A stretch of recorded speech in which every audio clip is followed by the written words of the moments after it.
प्यारे विद्यार्थियों, स्वागत है एक बार फिर से क्लास में। जो भी विद्यार्थी सीईटी परीक्षा 2026 की तैयारी कर रहे हैं दोस्तों, सीईटी परीक्षा 2026 की तैयारी करने वाले सभी विद्यार्थियों के लिए आज के इस क्लास में मैं आपको विज्ञान के टॉप 50 प्रश्न करवा रहा हूँ। क्या करवा रहा हूँ? आज के इस क्लास में विज्ञान के टॉप 50 प्रश्न करवा रहा हूँ। आपको 50 में से 50 प्रश्न देखना है। एंड में कमेंट करके बता रहे हैं कि आपके कितने प्रश्न सही हुए। दोस्तों याद रहे, मैं जो आज की इस क्लास में प्रश्न करवा रहा ना, आप 50 में से 50 प्रश्न को अटेंड कर लीजिएगा।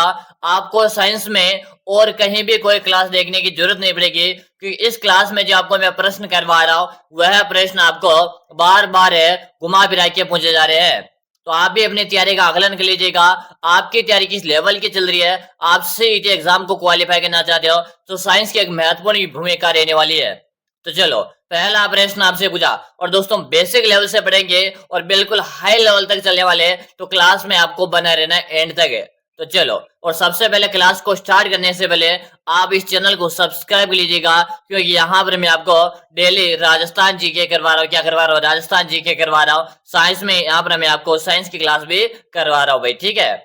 तो पहला प्रश्न आपसे पूछा, लोहे में जंग लगने की प्रक्रिया किस प्रकार की प्रक्रिया है? और सबसे पहले आप इस प्रश्न को इंपोर्टेंट लगा दीजिएगा, एग्जामिनर का फेवरेट है कि लोहे में जंग लगने की प्रक्रिया किस प्रकार की अभिक्रिया है? रासायनिक अभिक्रिया, भौतिक अभिक्रिया, उदासीन है या आपके वियोजन है? जल्दी से बताओ। बिल्कुल शानदार, सभी के आंसर आने स्टार्ट हो चुके हैं और पूरे की पूरी इसकी व्याख्या बताऊंगा, समझूंगा कि यहाँ पर लोहे में जंग लगना और कैसे क्या हुआ, सब कुछ बताने वाला हूँ। क्या बता रहे हो? यहाँ पर बता रहे हो रासायनिक अभिक्रिया। क्या बता रहे हो? रासायनिक अभिक्रिया। चलो भाई, और समझते हो और समझते हो इसको अच्छे से। चलो क्या है देखिएगा, तो आप समझने की कोशिश कीजिएगा कि भौतिक परिवर्तन वह है जिसमें कोई नया पदार्थ नहीं बनता है और गुण समान रहते हैं, जैसे बर्फ का पिघलना। क्या है? बर्फ का पिघलना, यह आपका भौतिक परिवर्तन का उदाहरण है। और बात की जाए रासायनिक परिवर्तन में, तो नया पदार्थ का बनना, जैसे रासायनिक गुण भी बदल जाते, जैसे दूध से दही बनना। यानी कि दोस्तों बात यह हो रही है कि आप जो भौतिक जो परिवर्तन होता है ना, जैसे आप बर्फ को पिघलाने पर क्या हो जाता है? बर्फ जैसे पिघल जाता पानी बन जाता है, ठीक है। पानी को फिर वापिस आप बर्फ बना सकते हो, ठीक है। यानी कि भौतिक क्रिया में क्या होता है कि जो पहले आपके पास पदार्थ है ना, उसको आप दोबारा से प्राप्त कर सकते हो। लेकिन रासायनिक जो अभिक्रिया है, एक बार उसको आप बदल दोगे ना, उसको वापिस चेंज नहीं कर सकते हो। और भौतिक परिवर्तन में क्या होता है, आप उसको जो पहले बर्फ है, बर्फ को आप पिघलाओगे पानी बन जाएगा, फिर आप पानी को बर्फ बना सकते हो। लेकिन रासायनिक अभिक्रिया में ऐसा नहीं होता है। जैसे दूध से दही बना, अगर आपका एक बार दही बन जाता है, फिर वो दही से छाछ बन सकती है, लेकिन दूध का दही का वापिस आप दूध नहीं बना सकते हो। समझ में आया? चलो और समझाता हूँ। अरेगा मैं लाडलो पूरी दिखाऊंगा यहाँ पर है। चलो सारणी के माध्यम से समझाता हूँ मैं आपको, ठीक है। सारणी के माध्यम से समझते हैं कि भौतिक परिवर्तन और रासायनिक परिवर्तन, ठीक है। भौतिक परिवर्तन का मतलब कि बर्फ का पिघलना, ठीक है, लोहे में जंग लगना। और देखो पानी का भाप बनना और भोजन का पाचन है। देखो पानी का भाप बन के, क्या नहीं कि पानी है जो आप क्या जाता है, भाप बन जाता है, ठीक है। उसको अपन भाप को वापिस एक साथ इकट्ठा करके उसको पानी बना सकते हैं। लेकिन भोजन का पाचन होना, क्या एक बार भोजन का पाचन हो गया तो आप दोबारा से इसे भोजन बना सकते हो? क्या नहीं बना सकते हो। भोजन का पकाना, ठीक है। यहां पर आपका हो जाएगा जैसे कागज को फाड़ना। क्या हो जाएगा? कागज को फाड़ना, ठीक है। इस प्रकार से आप भौतिक और रासायनिक अभिक्रिया को आसानी से समझ सकते हो। चलो अगला आप देख लो, मानव शरीर की सबसे बड़ी ग्रंथि कौन सी है? अग्नाशय है, यकृत है, पित्ताशय है या आपके थायराइड है? जल्दी से बताओ। यहां पर बता रहे हो यकृत। क्या बता रहे हो? यकृत बता रहे हो। आपका भी ऑप्शन सही है। अगला प्रश्न देख लो, सूर्य की रोशनी से मानव शरीर को कौन सा विटामिन प्राप्त होता है? प्रश्न को मोस्ट लगा दो। और दोस्तों भौतिक अभिक्रिया और रासायनिक अभिक्रिया जो मैंने आपको बताया ना, यहां से आपके दो प्रश्न आएंगे भौतिक और रासायनिक से, ठीक है। दोनों के दोनों आपको सही करने हैं। चलो बताओ। और मैंने स्टार्टिंग में कहा कि क्लास पूरी देखनी, मतलब पूरी देखनी है। चलो यहाँ पर जो आपका आंसर है विटामिन डी। क्या हो जाएगा? Vitamin D. चलो अगला प्रश्न देख लो। अगला प्रश्न की विज्ञान के किस शाखा के अंतर्गत है कोशिका का अध्ययन किया जाता है? विज्ञान की किस शाखा के अंतर्गत है कोशिका का अध्ययन किया जाता है? साइटोलॉजी, हिस्टोलॉजी, फिजियोलॉजी या इकोलॉजी? बताओ जल्दी जल्दी से बताओ। यहाँ पर आप ऑप्शन ए बता रहे हो, ऑप्शन ए बताने वाले का सही है। अगला प्रश्न निकलो, विद्युत धारा को किस यंत्र में मापा जाता है? विद्युत धारा को किस यंत्र में मापा जाता है? Option A, option B, option C या ऑप्शन डी। जैसे तापमान को थर्मामीटर के माध्यम से मापते, उसी प्रकार से विद्युत धारा को किसी यंत्र की सहायता से मापा जाता है। तो यहाँ पर हो जाएगा अमीमीटर। ऑप्शन आपका बी से हो जाएगा। अगला प्रश्न देख लो, पौधों में जल का परिवहन, पौधों में जल का परिवहन किस ऊतक द्वारा होता है? फ्लोएम है, जाइलम है, कैबियम है या आपके कोटेक्स है? जल्दी से बताओ दोस्तों। मैंने स्टार्टिंग में बताया 50 प्रश्न करवाऊंगा, आपको 50 में से 50 प्रश्न देखना है और इस क्लास को देखने के बाद आपको वहीं भटकने की जरूरत नहीं पड़ेगी, ठीक है। चलो यहाँ पर आपका आंसर है कि जाइलम को लॉक दीजिएगा, आपका बी ऑप्शन यहाँ पर से हो गया।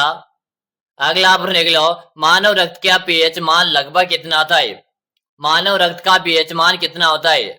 Option A, option B, option C या ऑप्शन डी। चलो जल्दी से बताओ। 7.4। आपका ऑप्शन बी सभी का सही है। अगला प्रश्न देख लो, किस विटामिन की कमी से रिकेट्स नामक बीमारी होती है?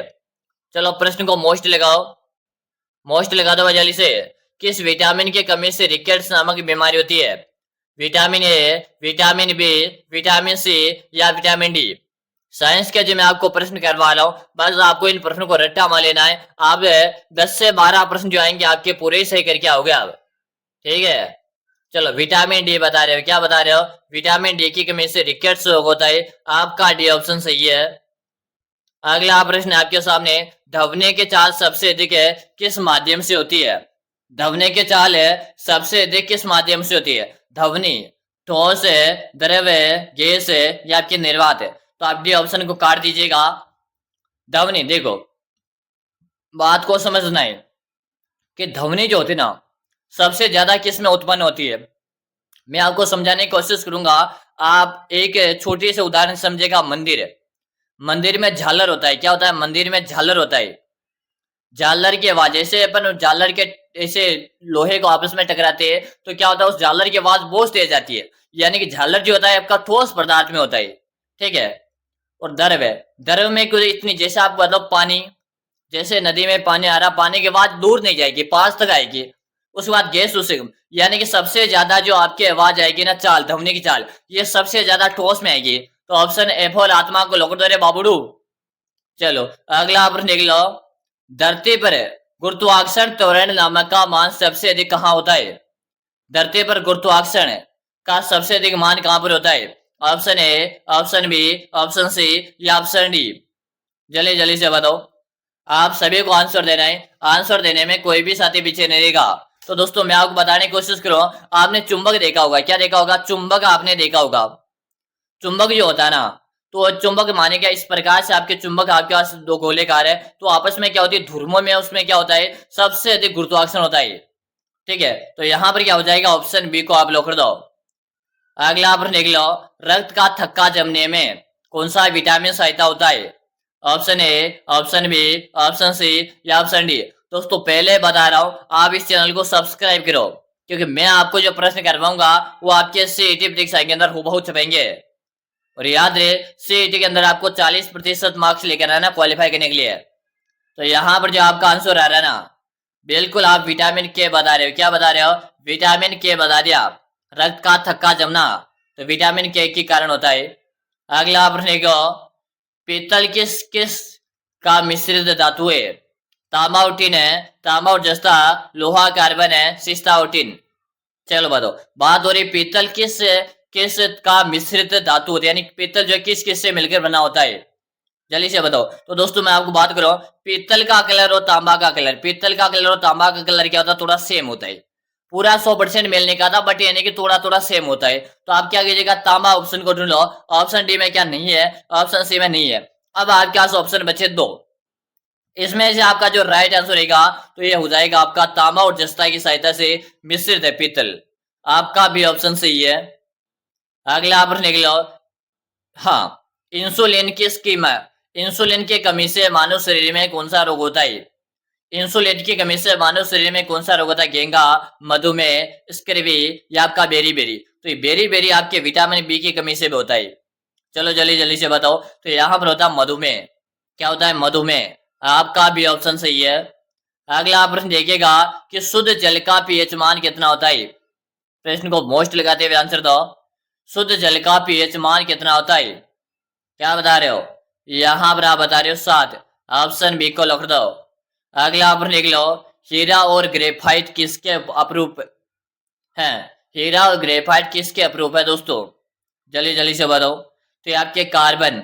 किसके अप्रूव है? कार्बन है। क्या दोस्तों आप मुझे कमेंट करके बताओ, क्या सीईटी में जो आपके साइंस के टॉपिक है ना, क्या आपको मैं टॉपिक वाइज क्लास करवा दूं क्या? आप अगर कमेंट में लिख दोगे गुरुजी आप टॉपिक के अनुसार क्लास करवा दो, तो सीईटी के मैं आपको 10 मैराथन करवाऊंगा। 10 मैराथन टॉपिक वाइज। आप 10 मैराथन को अच्छे से देख लीजिएगा। आप 10 से 12 प्रश्न आएंगे, 10 से 12 सही करके आओगे, लेकिन आप कमेंट करके जरूर बताए मैं। चलो अगला प्रश्न देख लो। अगला प्रश्न है, अपने शरीर का संतुलन बनाए रखने के लिए मस्तिष्क का कौन सा भाग उत्तरदायी है? अपने शरीर का संतुलन बनाए रखने के लिए मस्तिष्क का कौन सा भाग उत्तरदायी होता है? चलो जल्दी से बता दो। यहाँ पर आप बता रहे हो ऑप्शन नंबर बी। क्या बता रहे हो? Option number B. अगला प्रश्न देख लो। पौधे में भोजन का परिवहन किस ऊतक के द्वारा होता है? पौधे में भोजन का परिवहन किस ऊतक के द्वारा होता है? Option A, option B, option C या ऑप्शन डी? तो फ्लोएम के सहायता से। किसके सहायता से? फ्लोएम की सहायता से। आपका भी ऑप्शन सही है। अगला प्रश्न देख लो। रक्त समूह की खोज किसने की थी? बताओ। रक्त समूह की खोज किसने की साथियों? जल्दी जल्दी से बताओ। आप सभी को कमेंट करना है। और यहाँ पर आप बता रहे हो ऑप्शन नंबर ए। क्या बता रहे हो? Option number A. अगला प्रश्न आपके सामने कि धरती पर वायुमंडलीय दाब किस यंत्र द्वारा मापा जाता है? धरती पर वायुमंडलीय दाब किस यंत्र के द्वारा मापा जाता है? Option A, option B, option C या ऑप्शन डी? जल्दी जल्दी से आप कमेंट कर दीजिएगा। कमेंट करने में कोई भी साथी पीछे नहीं रहेगा, ठीक है। यहाँ पर आप बता रहे हो बेरोमीटर। ऑप्शन ए आपका सही है। अगला प्रश्न देख लो। सहनशीलता और ऊर्जा के लिए सबसे मुख्य स्रोत मानव आहार में क्या है? सहनशीलता और ऊर्जा के लिए सबसे मुख्य स्रोत मानव आहार में क्या है? कार्बोहाइड्रेट है, प्रोटीन है, विटामिन है या आपके खनिज है? जल्दी जल्दी से बताओ। तो यहाँ पर हो जाएगा आपका कार्बोहाइड्रेट। आपसे पूछे सबसे ज्यादा प्रोटीन किस में होता है? तो सबसे ज्यादा प्रोटीन होता है मांस में। किस में होता है? मांस में। उसके बाद नोट करो अंडों में। किस में होता है? अंडों में। अगर आप में प्रोटीन की कमी है ना, तो मांस खाया करो, प्रोटीन अंडे खाया करो। अगर आप अंडे मांस भी नहीं खाना चाहते हो तो आप खाया करो दालें। और किस में होता है? दालें। और दाल है किसकी? सोयाबीन की। सोयाबीन की दाल खाया करो, प्रोटीन की मात्रा पूरी हो जाएगी, ठीक है। अगला प्रश्न देखिएगा। मानव नेत्र में किसकी वस्तु का प्रतिबिंब कहाँ बनता है? मानव नेत्र में किसी वस्तु का प्रतिबिंब कहाँ पर बनता है? जल्दी जल्दी से बताओ। आप सभी को कमेंट करना है। बिल्कुल शानदार। मानव नेत्र में किसी वस्तु का जो प्रतिबिंब बनता है ना, ये आपके रेटिना में बनता है।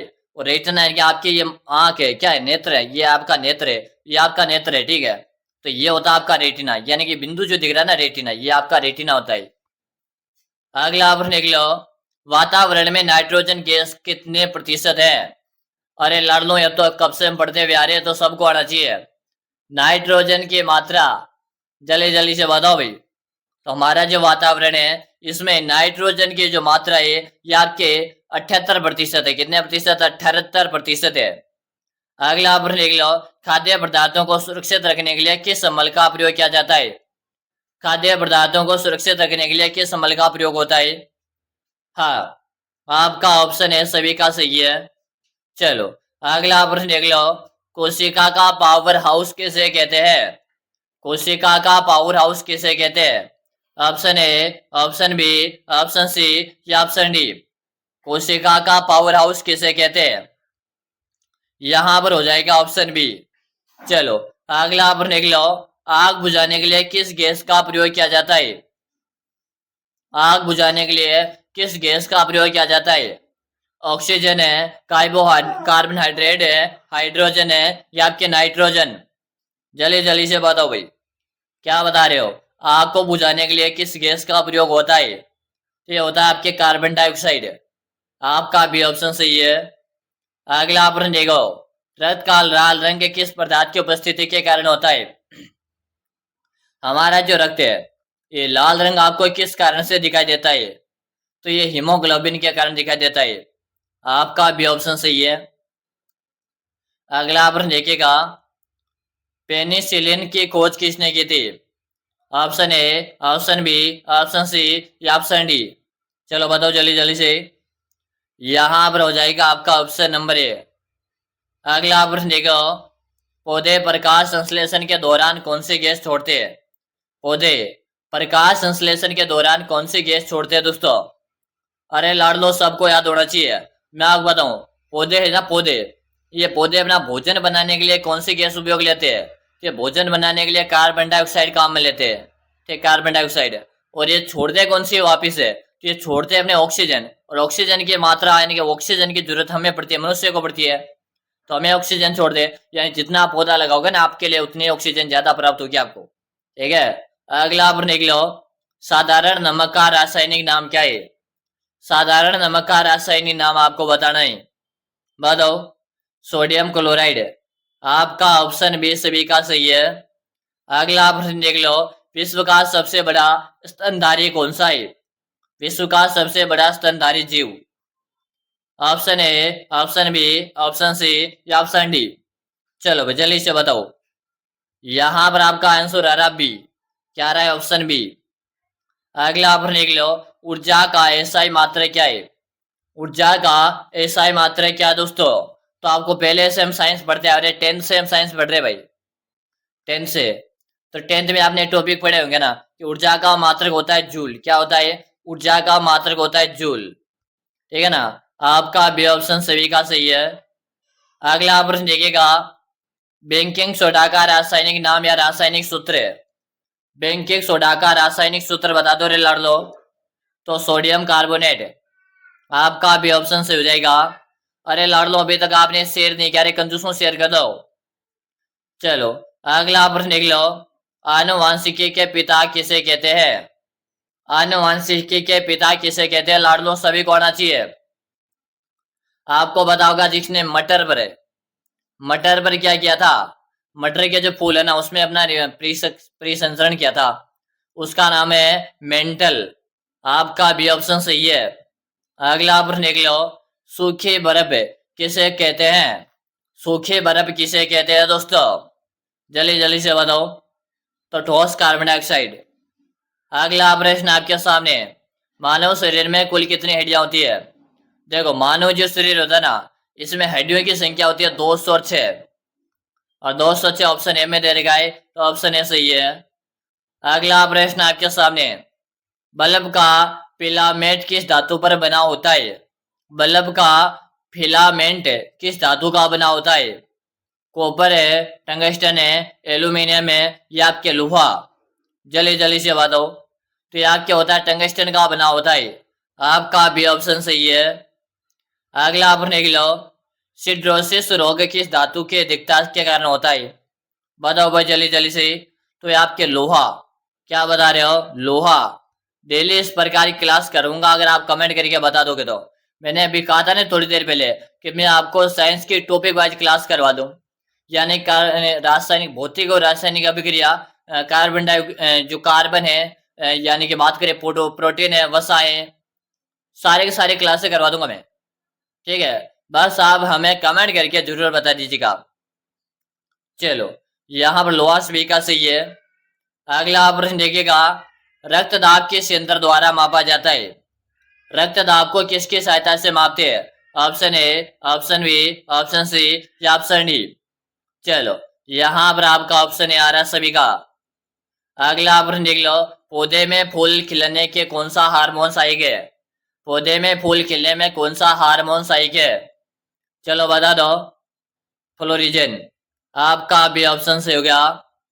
अगला प्रश्न देख लो, चर्बी के पाचन में कौन सा रस सहायक होता है? चलो पितरस। आपका भी ऑप्शन सही है। अगला प्रश्न देख लो, मधुमक्खी पालन को क्या कहते हैं? मधुमक्खी पालन को क्या कहते हैं लाड़ लो? एपीकल्चर। क्या कहते हैं? एपीकल्चर। चलो अगला प्रश्न देखेगा, वायु की गति किस यंत्र के द्वारा मापी जाती है? वायु की गति किस यंत्र की सहायता से मापी जाती है? यह तो सबको आना चाहिए यार, इस प्रकार के प्रश्न तो। वायु की जो गति होती है एनीमोमीटर की सहायता से मापी जाती है, तो हम ऑप्शन ए को यहाँ पे लॉक देंगे।